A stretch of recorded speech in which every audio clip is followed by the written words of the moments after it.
Hello my dear students, welcome to my YouTube channel love in equation. Love in ইকুয়েশানে আমরা এখন কয়েকটা দিন করছি পঞ্চায়েতের কর্মী নিয়োগ এবং এএনএম আর জিএনএমের কিছু সেট আপ আমি ম্যাথের জন্য যেগুলো ইম্পর্টেন্ট সেট সেগুলো পাবলিশ করছি। অলরেডি ইউনিট 1, 2, 3 আপলোড করা হয়ে গেছে, তোমরা দেখে নিতে পারো। আজকের ইউনিট 4টা করাবো, ঠিক আছে? যদি চ্যানেলটা ভালো লেগে থাকে তাহলে অবভিয়াসলি সাবস্ক্রাইব করতে ভুলো না, শেয়ার এবং কমেন্ট করো, ঠিক আছে? তোমাদের একটা কমেন্ট এবং লাইক আমাদেরকে আরও সুন্দর ভিডিও আপলোড করতে বা তৈরি করতে সাহায্য করে। চলো আমরা দেখব আজকের বোর্ডে একটা ম্যাথ আছে, দেখো যে সংখ্যার মধ্যে লেখা যে অঙ্কের স্থানীয় মান তার স্থানের ওপর নির্ভরশীল নয় সেটি হলো কোনটা?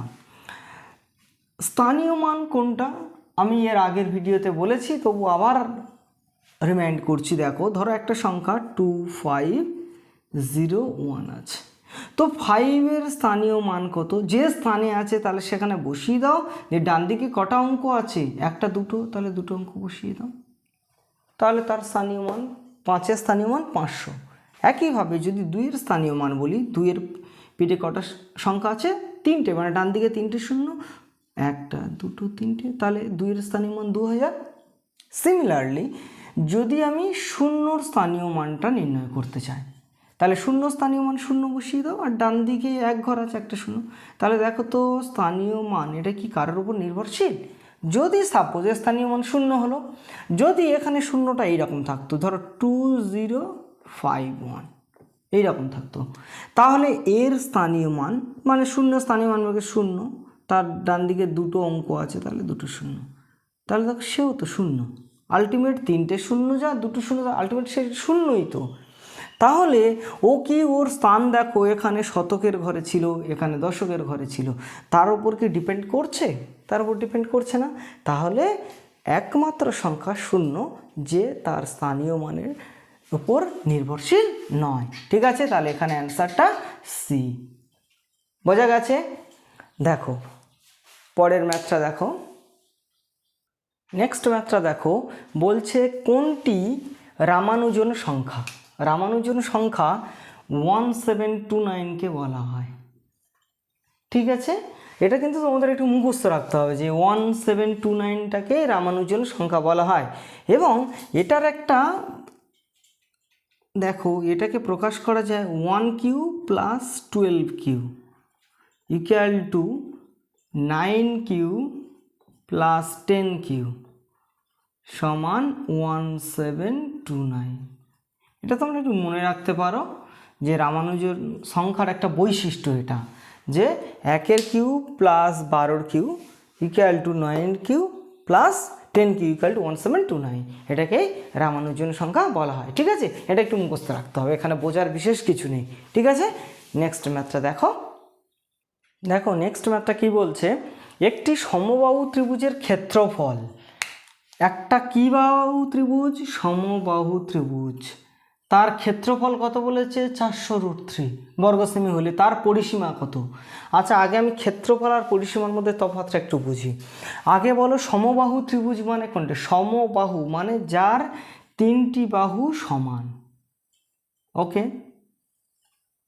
যে ত্রিভুজের 3টি বাহু সমান তাকে সমবাহু ত্রিভুজ হলো। মানে এই বাহুটা যা দৈর্ঘ্য, এই বাহুটা যা দৈর্ঘ্য, এই 3টেই সমান, তাকে সমবাহু ত্রিভুজ হলো। সমবাহু ত্রিভুজের ক্ষেত্রফল মানে তার মধ্যে কতটা জমি আমি চাষ করতে পারলাম, এই ভিতরটা কতটা চাষ করতে পারছি, এটাকেই বলা হয় ক্ষেত্রফল, ওকে?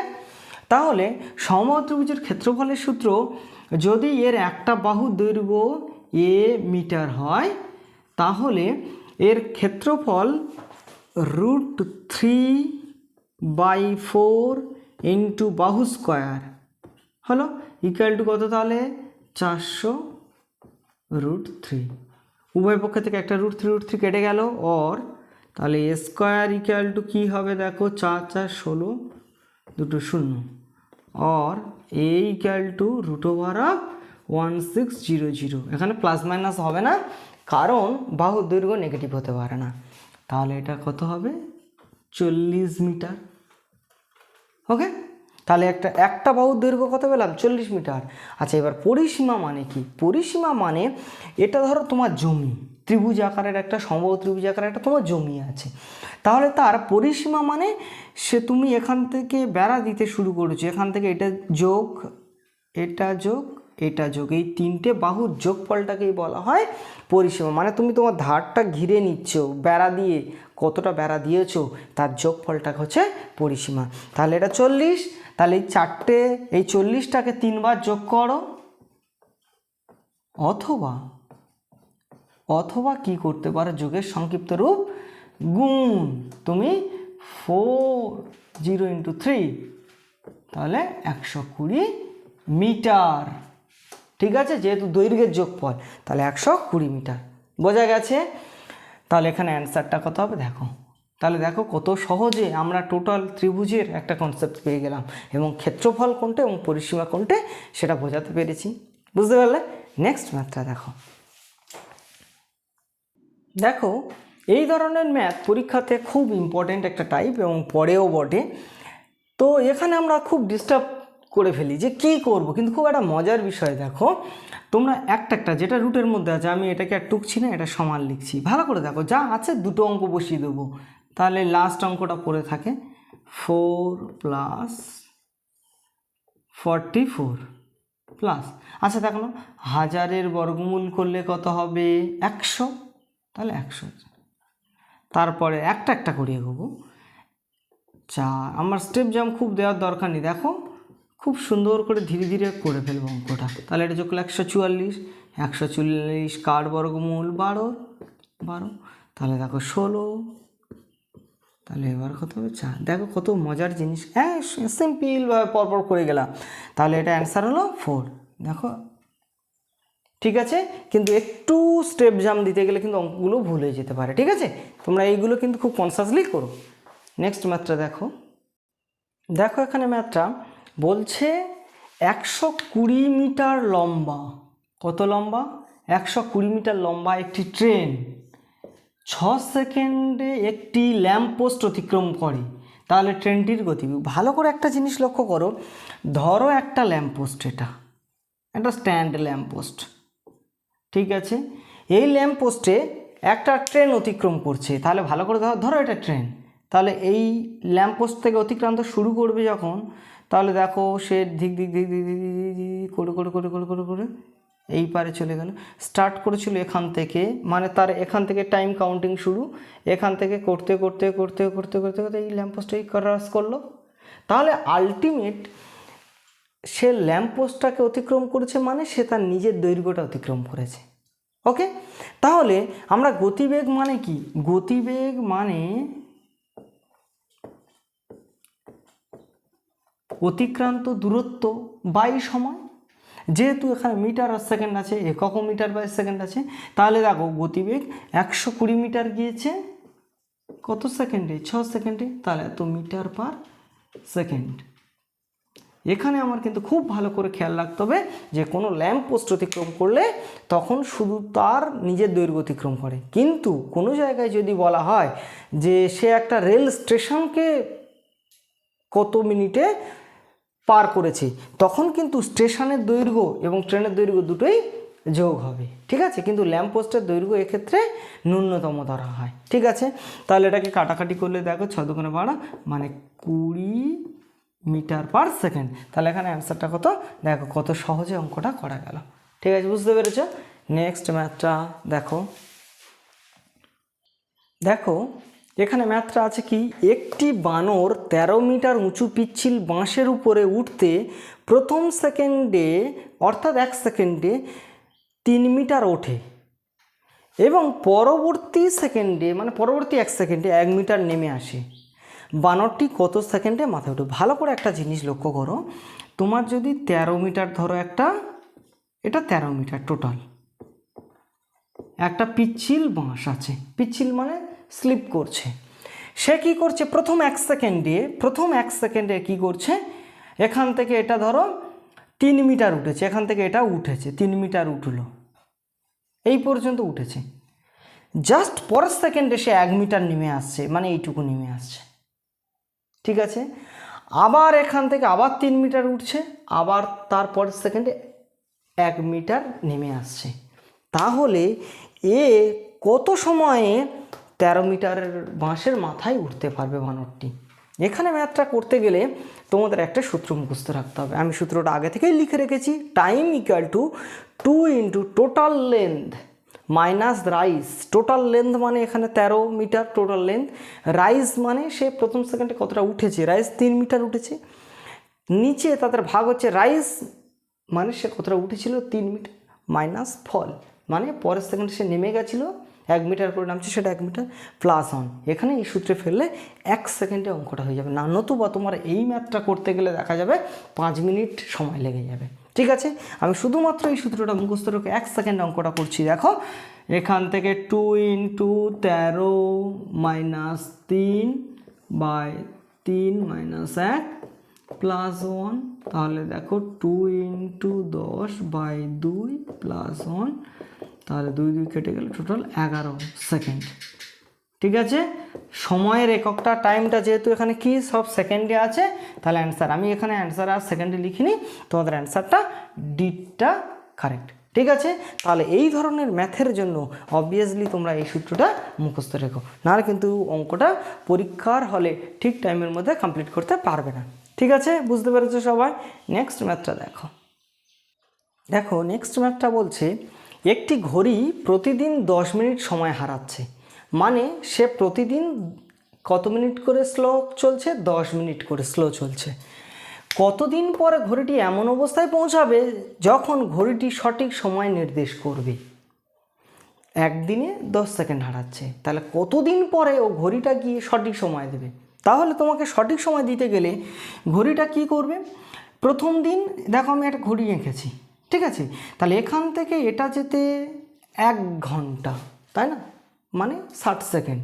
তাহলে এরকম 12 পর্যন্ত যেতে গেলে সরি 1 ঘন্টা মানে 60 মিনিট। তাহলে যেহেতু 10 মিনিট করে স্লো হচ্ছে, তাহলে মোট কত মিনিট একটা ঘড়ি পুরো কভার করতে গেলে? 12 ইন্টু 60 মিনিট, তাকে এইটা কভার করে যদি এই জায়গায় এসে যায় পরের দিন থেকে একই সময় দেবে, মানে অর্থাৎ এইটা যদি পুরোটা কভার করতে পারে, তারপর থেকে নেক্সট যে কটা দিন পর 10 দিন বা 20 দিন পর থেকে যদি এটা পুরো কভার করে ফেলে তবে সে সঠিক সময় দেবে। তাহলে এখান থেকে কটা ঘর? 12টা ঘর, তাহলে 12 ইন্টু 60 মিনিট, প্রতিদিন কত করে স্লো যাচ্ছে? 10 মিনিট, তাহলে তো 10 দিয়ে ভাগ দিয়ে দাও, বোঝা গেছে? এবার কাটাকাটি করো, 6 12 72, 72 দিন পরে সে আবার সঠিক সময় দেবে। বোঝাতে পেরেছি? নাহলে আরেকবার বলছি, দেখো বলছে এখানে 12টা ঘর, একটা থেকে আরেকটা ঘরে যেতে কতক্ষণ সময় নেয়? 60 মিনিট। তোমার কটা ঘর আছে? 12টা ঘর আছে, তাহলে টোটাল সে যদি এইটাকে কভার করতে পারে গিয়ে নেক্সট যে বারটায় পড়বে বা যতদিন পরে পড়বে তবে সে সঠিক সময় দেবে। তাহলে একটা ঘরের জন্য 12টা টোটাল ঘড়িতে আছে, তাহলে একটার জন্য 60 মিনিট, তাহলে 12টার জন্য 12 ইন্টু 60, প্রত্যেকটা দিন 10 মিনিট করে স্লো যাচ্ছে, তাহলে 10 দিয়ে ভাগ করবো, টোটাল তাহলে দিনের সংখ্যা আমি পেয়ে যাবো। বোঝা গেছে? তাহলে এখানে 72টা কারেক্ট অ্যান্সার। বুঝতে পারলে? নেক্সট ম্যাথটা দেখো এবারে। দেখো এই টাইপের ম্যাথ আমি প্রত্যেকটা ইউনিটে একটা করে দিচ্ছি, যাতে এইটা খুব ইম্পর্টেন্ট একটা জায়গা। বলছে কোনো বৃত্তের ব্যাসার্ধ যদি 20% কমে তাহলে বৃত্তের ক্ষেত্রফল কত শতাংশ কমবে। ঠিক আছে, আমি খুব সিম্পল একটা শর্ট ট্রিক্স বলে দিচ্ছি, 20% কমবে তো, তাহলে -20 ক্ষেত্রফল বলেছি, তাহলে -20 প্লাস -20 ইন্টু -20/100, তাহলে এত পার্সেন্টেজ। এক লাইনে সূত্র শেষ। যদি ক্ষেত্রফল বলে তাহলে দুবার লিখব। দৈর্ঘ্য প্রস্থের ক্ষেত্রে ধরো বর্গক্ষেত্রের দৈর্ঘ্য বলেছে 20% বৃদ্ধি করালো, আর বর্গক্ষেত্রের ক্ষেত্রে 20% বৃদ্ধি করালো, তাহলে সব +20 এখানে প্লাস এখানে প্লাস বাই 100, তার কত ক্ষেত্রফল বৃদ্ধি হয়েছে সেটা পাওয়া যাবে। যেহেতু এটা কমবে বলেছে তাই মাইনাস চিহ্ন। ঠিক আছে, যদি আয়তক্ষেত্রের ক্ষেত্রে বলে দৈর্ঘ্যটা বেড়েছে প্রস্থ কমেছে, তাহলে দৈর্ঘ্য যখন বাড়বে তখন পজিটিভ, প্রস্থ নেগেটিভ। এখানে দৈর্ঘ্য পজিটিভ, প্রস্থ নেগেটিভ হবে। ঠিক আছে, তাহলে টোটাল ক্ষেত্রফল কত কমবে বা বাড়বে, টোটাল এই পার্সেন্টেজ দেখলে হিসেব করলে পেয়ে যাব এক লাইনে। তাহলে -40, এটা কাটাকাটি করলে +4 -36, -36% চলে এলো, মানে কি কমেছে, প্লাস চলে বাড়বে, -36 কমেছে। দেখো তোমার অ্যান্সারটাও চেয়েছে কমবে, কতটা কমবে, তাহলে 36% কমবে। এই রকম মেথড কিন্তু অবভিয়াসলি তোমরা নর্মাল মেথডে করলে ম্যাথটা কিন্তু করতে প্রচুর টাইম চলে যাবে, সেই জন্য অনলি ফর আমি শর্ট ট্রিক্সটা দেখিয়ে দিলাম। এটা একটু মনে রাখার চেষ্টা করো, তাহলে দেখবে প্রচুর ধরনের ম্যাথ এই নিয়মে সলভ করা যাবে। ঠিক আছে, নেক্সট ম্যাথটা দেখো। দেখো এই ধরনের ম্যাথ আমি আগেও আলোচনা করেছি, খুব ইন্টারেস্টিং জায়গা, লাভ ক্ষতির খুব কঠিন টাইপের একটা ম্যাথ। করতে গেলে তোমার এক পেজ অবভিয়াসলি লাগবে, 5-7 মিনিট বেরিয়ে যাবে, কিন্তু একটা খুব শর্ট ট্রিক্স আছে। আমার বলেছে 50টি কলম 200 টাকায় কিনেছে, তাহলে 200 টাকায় 50টি কলম কিনেছে, আর 25টি কলম 50 টাকায় বিক্রি করলো। এটা কিনেছে আর বিক্রিটা করেছে কত, 50 টাকায় 25টি কলম বিক্রি করেছে, তাহলে তার শতকরা লাভ বা ক্ষতি। আগে দেখো আমি টাকার পরিমাণটা সমান করব, তারপর আমি লাভ হয়েছে না ক্ষতি হয়েছে জাজমেন্ট করব। তাহলে এখানে 200 টাকা আছে, আমি টাকাটাকে 200 করব, তাহলে এটাকে 200 করতে গেলে এর কত দিয়ে গুণ করব, 4 দিয়ে গুণ করব, তাহলে এরও সিমিলার ম্যানারে 4 দিয়ে গুণ করব। তাহলে দেখো এই টাকাটা কত টাকা হয়ে গেল, 200 টাকা। ঠিক আছে, আর তাহলে এখানে 100টা। তাহলে সেম মেথডে আমি কোথায় যাচ্ছি দেখো, 200 টাকায় তুমি 50টি কলম কিনেছিলে, সেখানে 200 টাকায় 100টা কলম বিক্রি করেছো। তুমি বিক্রি যখন বেশি করবে, একই টাকার পরিমাণ বেশি বিক্রি করেছো, মানে তুমি লস করেছো, মানে তোমার ক্ষতি হয়েছে। তাহলে ফাইনালি তুমি জেনে গেলে তোমার ক্ষতি হয়েছে। তাহলে এবার ক্ষতিটা কত হয়েছে, কত পার্সেন্টেজ হয়েছে, শুধু ক্ষতি হয়েছে বলে চুপ করে থাকলে হবে না তো, ক্ষতির পার্সেন্টেজটা দেখাতে হবে। তাহলে সব সময় কটা বিক্রি করেছো সেটা নিচে, তাহলে কটা বিক্রি করেছো, 100টি কলম বিক্রি করেছো নিচে, আর দুটো কলমের ডিফারেন্স, তাহলে 100টা কলম থেকে এখানে কটা 50টা কলম কিনেছিলে, ইন্টু 100%, শেষ, ম্যাথ শেষ। তাহলে দেখো 100 কেটে গেল, এখানে 50, শুধু বুঝে রাখলে 1 সেকেন্ডেই ম্যাথটা করা যায়। ঠিক আছে, তাহলে এই ধরনের ম্যাথ খুব ইম্পর্ট্যান্ট, কিন্তু এটা কোনো বড় নিয়মে করতে চাইলে এটা অনেকটাই বড় হবে। তুমি শর্টকাটে এই মেথডে 1 সেকেন্ডের মধ্যে পরীক্ষা হলে করে যাবে, এবং কোনো কিছু নেই, শুধু টাকার পরিমাণটা একই পরিমাণ টাকা করবে। তারপরে যদি বিক্রি তোমার পরিমাণ বেশি হয় জানবে তোমার ক্ষতি হয়েছে, বিক্রি যদি কম হয় তাহলে জানবে তোমার লাভ হয়েছে। ঠিক আছে, নেক্সট অর্থাৎ লাস্ট ম্যাথটা দেখো। দেখো আজকের লাস্ট ম্যাথটা অর্থাৎ 10 নম্বরের শেষ ম্যাথটা খুব খুব খুব ভালো একটা খুব ইন্টারেস্টিং ম্যাথ। দেখো বলছে 30 লিটার পরিমাণ মিশ্রণে অ্যাসিড ও জলের অনুপাত 7:3 ছিল। ওই মিশ্রণে কি পরিমাণ জল মিশ্রিত করলে অ্যাসিড ও জলের অনুপাত 3:7। দেখো তো এটা 7:3 ছিল, 3:7। তোমার কি পরিমাণ জল মেশাতে হবে না অ্যাসিড মেশাতে হবে, কোনো দিকে তাকাবে না। যদি জাস্ট অনুপাতটা উল্টে দেয় তাহলে একটাই মেথড অ্যাপ্লাই করবে। কি মেথড, কি পরিমাণ এটা 30 গুণিতক ওদের অনুপাতের ডিফারেন্স, মানে 7 থেকে 3 বিয়োগ কর, আর ছোটকে 3 না 7, 3 সেটা দিয়ে ভাগ দেবে, এত লিটার যায়। কি পরিমাণ জল মেশাতে হবে, এই পরিমাণ জল মেশাতে হবে। দেখো কত সিম্পল না, 30 গুণিতক 4/3, 3 10, তাহলে 40 লিটার, 40 লিটার।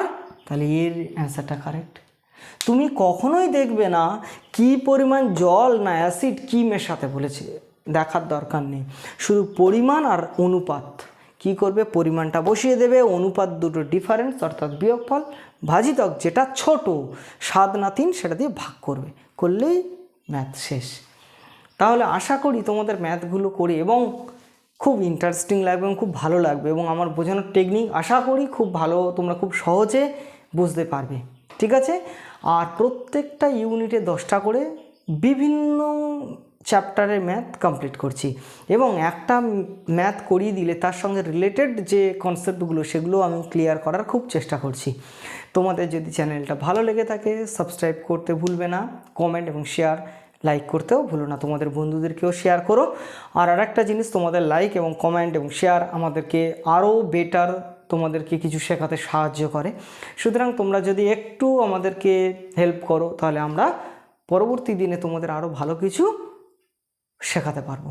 ঠিক আছে, সবাই ভালো থাকবে, সুস্থ থাকবে এবং পরীক্ষার জন্য খুব ভালো করে প্রিপারেশান নাও।